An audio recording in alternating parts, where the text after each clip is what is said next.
Oh my gosh. Carrie, there's our sticker for our trailer. Our car's way down there by our trailer because Carrie opened up the back of our car and that thing blew out and it just started blowing away, and I didn't have a camera on me. I think Carrie might have got the last couple seconds of it. But so when I opened up the trailer, what do you think the first thing that flew out of my car? The registration.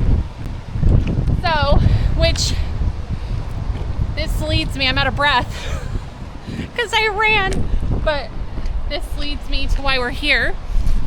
We're here to put on our new registration sticker. I have my breath caught.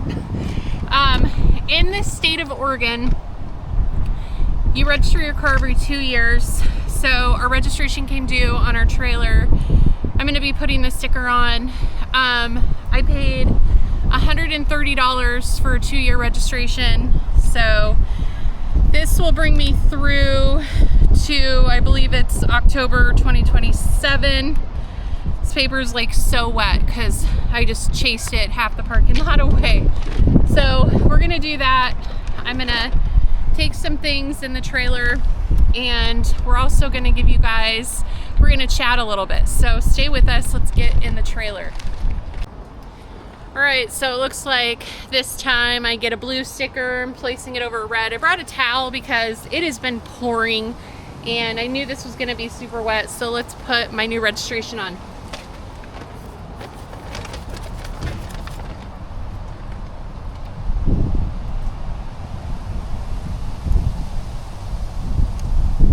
Oh my gosh, it's crooked.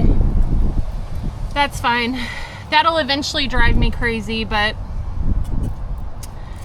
we are, oh, okay, so it's November. I actually had till November, but you know what? I paid it, I got the sticker, I'm ready to put it on. Okay, so that's looking good. We are legal to drive. Whew, it is wet and muddy.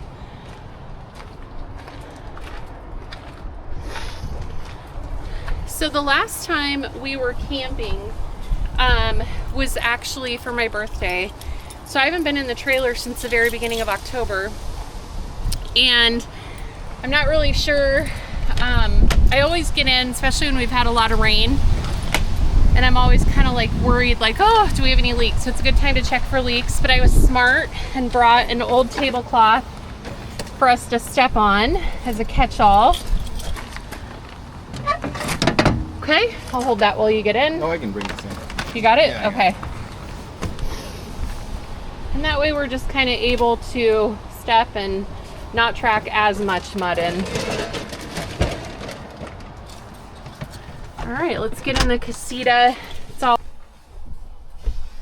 John's feeling around the windows, especially where we had that incident last year when I think we washed our trailer.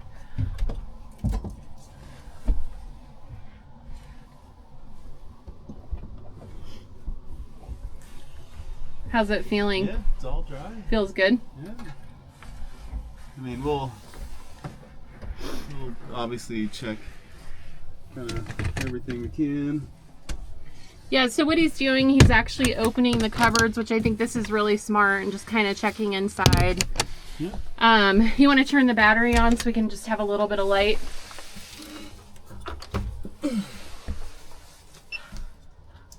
Let there be lights. Hey everybody, welcome to the Casita. So the exciting thing is the Casita is turning 2 years old. John and I cannot believe we've had this trailer for 2 years. Like I was gonna say since it was born.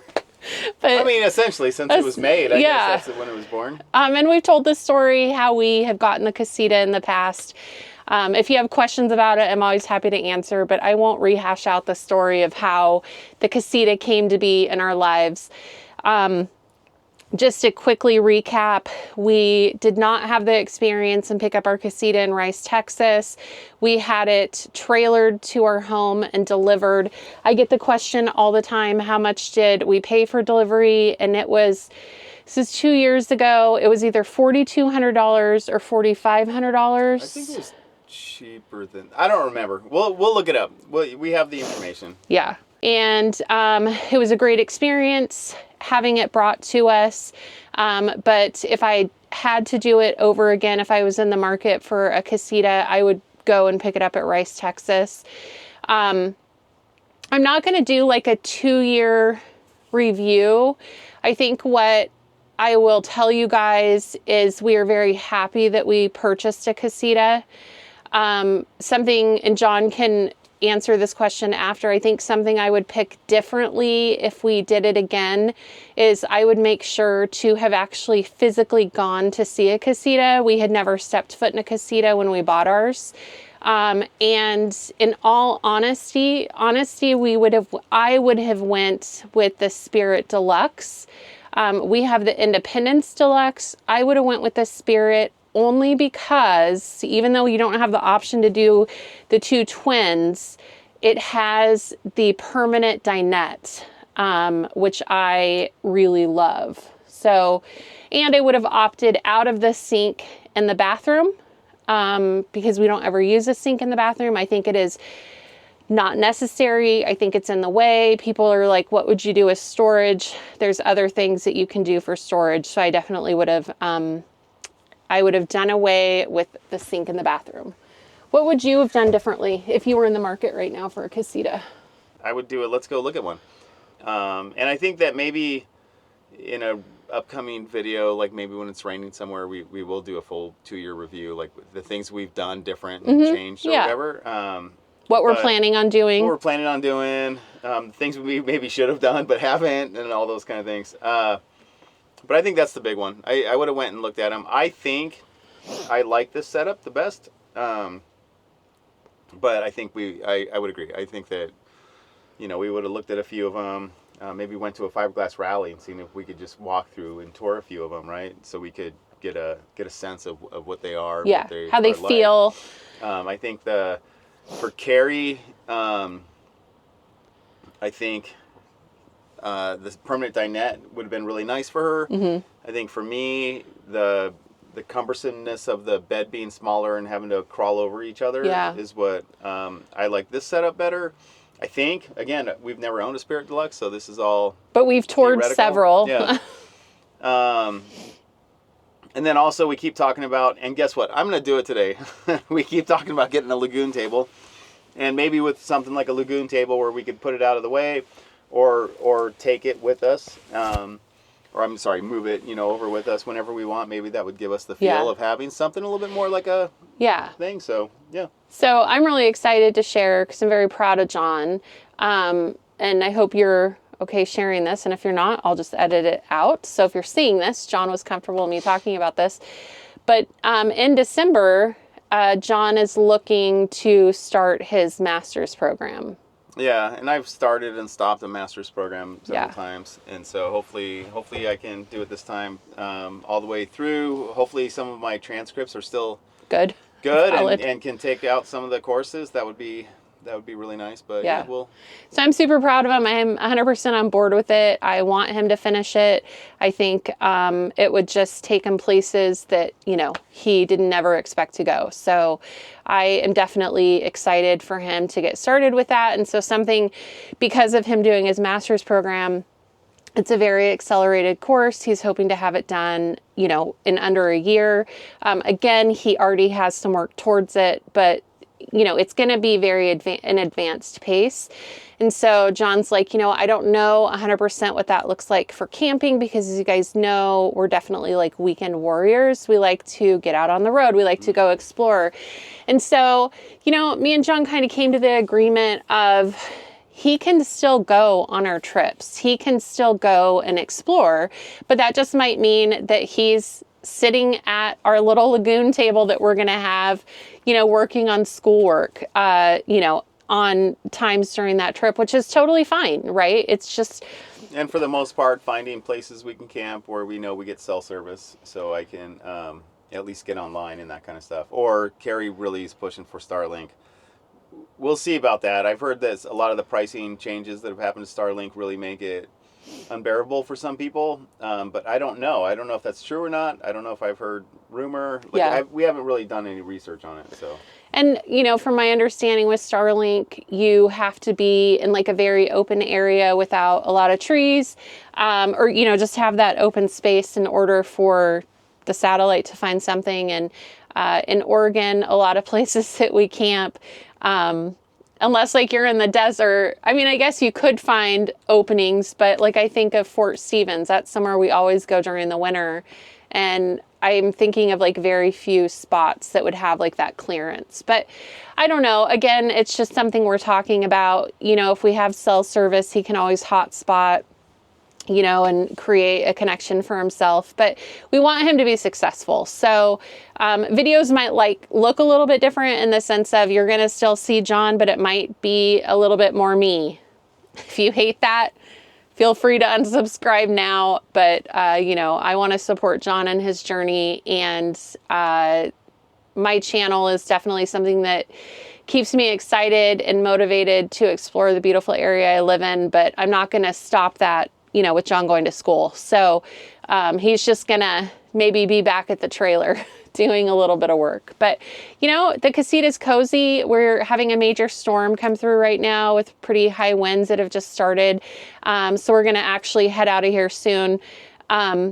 But the Casita, if you're looking at purchasing a Casita and you live in a cooler environment, they're great to camp in during the winter. It's not a true 4-season camper by any means, but, you know, if you opt for the propane heater, it will like knock your socks off with heat where you have to open windows. I'd say it's so small. It's not technically a 4 Seasons trailer, but it's so small that propane heater, you could be camping in really, really cold weather and you're going to get warm. Yeah, seriously. And the condensation's also a real thing, but I think everybody in a trailer deals with that during the summer. We have a little dehumidifier machine. People swear by the dryer packets, which I've yet to try. We should try some, especially living in the Northwest. It's always moist. We all love that word. But yeah, the Casita's been great. I can't believe it's 2 years old. I cannot wait to get it camping again. I'm sure you're looking forward to another camping video. It's probably going to be early November before I can get it back out, because we actually have plans this weekend and next weekend. Next weekend's Halloween weekend. So hopefully the weekend after that, we will be camping. But yeah, I think we made a good purchase. Wish it was a little bit bigger, but you know, if you're 2 people, what do you call it? A one-butt trailer? Yeah, one-butt trailer. You can't get 2 people down the hallway kind of thing. It's designed for one butt. I think, yeah, I mean, a little bit bigger would be really nice, but you know, we bought this as a tent replacement, and you know, it's beyond a tent replacement, right? You do have the air, you have the heater, you have a stove when you need it, at least to boil water, you have a refrigerator and freezer, a bathroom. It keeps you dry from the rain. Keeps you dry from the rain, up off the ground. I mean, it's warm water. It's way more than a tent replacement. 100%. But it's really small, right? It's still really small. I think they call it a 17 foot. 17 foot. But the box on it's 14 foot. So it's a, you know, like you think about how small that is. If you have seen some of the old videos, right? There's pictures of my truck towing it maybe. My truck's longer than the trailer, you know, like 3 feet, you know, so the truck's bigger than the trailer. And so you actually just said something key, because I get asked this question a lot too, of why don't we use the Anderson sway hitch? I believe that's what it's called. Yeah, weight distribution hitch, And we actually were for probably the first 6 months we owned the trailer, because this was our first trailer we've ever owned. But you have really said that you don't feel it's needed because the truck is so much bigger than the Casita. Yeah, I mean, and I don't want to cause any kind of controversy. But, no. We're so overkill on our tow vehicle. Our tow vehicle is so much heavier than the trailer. And the tow vehicle, as far as like sag goes, when we put the trailer on it, it just levels the truck out. It doesn't sag the truck at all. So the weight distribution's not really something we necessarily need. And the truck does have a sway control built into it, which I've heard, don't know all the technicalities, so this could be wrong, but what we've heard, or what I've heard, is when you have a mechanical anti-sway device, like an anti-sway hitch, it kind of can throw off some of the anti-sway electronics in the vehicle, so you want to turn that off. So I just leave the trucks on, and that's kind of it. We've talked about if we start going on some longer trips where we're in the traveling for 8, 10, 12 hours at a time, that maybe we would put it on just as an extra safety feature. Yeah. So, and honestly, if we had a bigger trailer, like we were really looking at the Escape trailers, and I think like kind of our dream would be an Escape 21.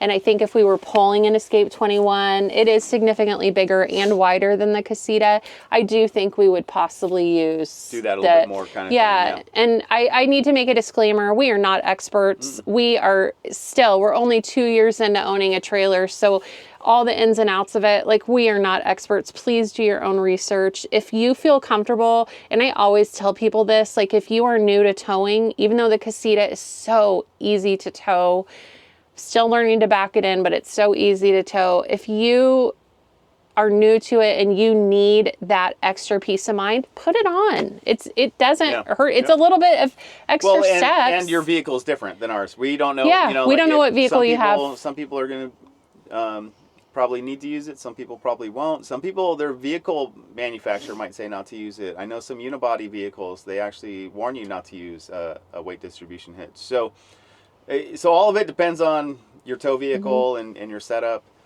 I don't want to make claims about what people should or shouldn't do, but this is what our experience has been. Do your own research on your own tow vehicle. No, Matt from Matt's RVs, we love Matt.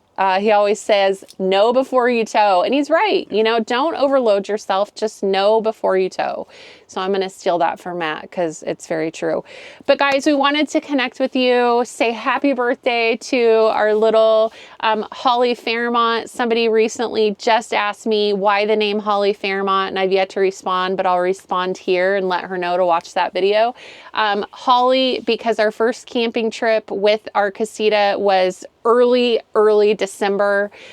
So it was a Christmas season, and Fairmont because I weirdly have a lot of childhood memories that revolve around the Fairmont Hotel in San Jose, California, and have a lot of good memories with my dad and my mom. And I always have loved when John and I were in Seattle. We loved to stay at the Fairmont in downtown Seattle. It's just we've had high tea at the Fairmont in Canada. And I mean, it's just a beautiful hotel. And I'm not in any way affiliated with Fairmont Hotel, but I thought my Casita is so comfy. It's like my own personal hotel space. And I called her Holly Fairmont, and I actually let her name herself. It took me a long time, and the name just came to me. So that is why she is named Holly Fairmont. And every time I come to see her, I get in and I lovingly say, hi, Holly, because I really do feel she brings me a lot of peace. This is definitely my cozy space.